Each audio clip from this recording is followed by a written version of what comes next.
என்னங்க நீங்கள் ஒரு உமன் என்டர்பிரினரா? அப்போது சேவ் பண்ண ஆரம்பிச்சிட்டிங்களா? பயப்படாதீங்க, எல்லா விமனும் கண்டிப்பாக எங்கேயாவது ஒரு இடத்துல சேவ் பண்ணிக்கிட்டு தான் இருப்போம். அது நம்மளோட ஹேபிட். நம்ம கூடவே வந்திருக்கு, சேர்த்து வைக்கணும்னு சொல்லி கொடுத்துருக்காங்க.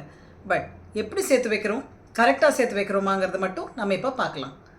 நீங்கள் எல்லாருமே உங்களோட ஆர்டி, எஃப்டி இல்லை கூட இருக்கிறவங்களோட சேர்ந்து சின்ன சின்ன சிட் ஃபண்ட்ஸில் இன்வெஸ்ட் பண்ணி இல்லை கோல்டில் இன்வெஸ்ட் பண்ணி பைசாவை கண்டிப்பாக சேவ் பண்ணியிருப்பீங்க. வெரி குட்ங்க, that's a very good habit for all of us. ஆனால் அதை தாண்டி நம்மளுக்கு இன்னும் நல்ல ரிட்டர்ன்ஸ் கிடைக்கக்கூடிய விஷயங்கள் இருக்குதுன்னு நான் சொன்னால் நீங்கள் அதை ப்ரிஃபர் பண்ண மாட்டிங்களா? கண்டிப்பாக பண்ணுவோம். Yes, I am talking about mutual funds. Mutual ஃபண்ட்ஸுங்கிறது ஒரு நல்ல என்ன சேமிக்கக்கூடிய ஒரு நல்ல வழி வித் அ குட் ரிட்டர்ன்ஸ். ஆனால் அதை கரெக்டாக பண்ணணும், எப்படி பண்ணணும் தெரிஞ்சு பண்ணணும். அதை மட்டுமே நீங்கள் கான்சென்ட்ரேட் பண்ணிங்கன்னா mutual funds is very good. அதை பற்றி மேலும் தெரிஞ்சுக்கணுன்னா get in touch with me.